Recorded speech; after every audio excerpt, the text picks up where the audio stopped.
हैं और हैरानी से देखते हैं कि कई सारे उल्कापिंड जमीन पर गिर रहे हैं।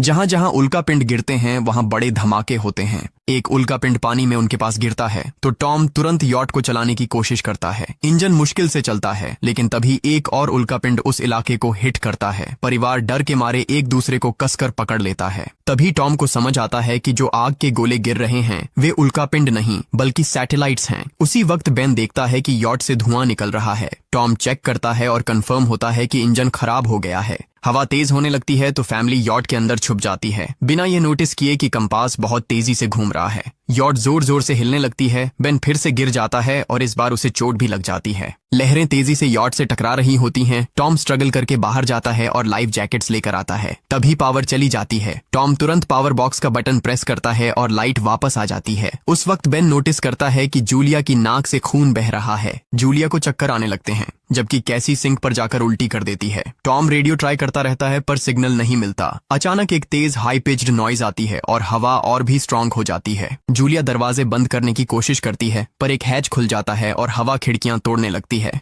टॉम एक फ्लेयर जलाता है और थोड़ी देर बाद अंधेरा छा जाता है।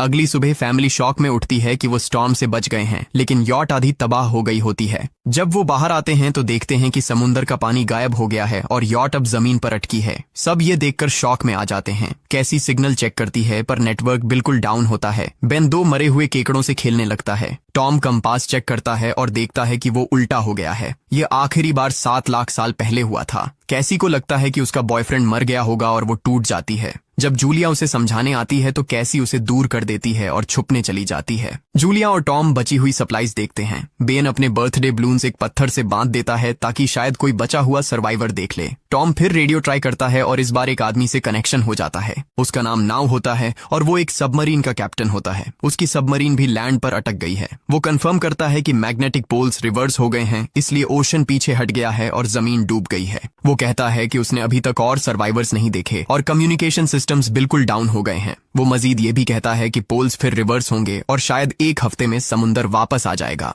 वो फैमिली को वार्न करता है कि जितना हो सके ऊंची जगह चढ़ जाओ, क्योंकि जब पानी वापस आएगा तो वो बहुत खतरनाक होगा। वो बोलता है उसका पार्टनर क्रैश में मारा गया और सबमरीन में बस 3 लोगों की ही जगह है। जूलिया और टॉम उससे कहते हैं कि प्लीज हमारे बच्चों को बचा लो। वो उन्हें अपने कोऑर्डिनेट्स दे देता है। टॉम कैलकुलेट करता है कि सबमरीन तक पहुंचने में 2-3 दिन लगेंगे।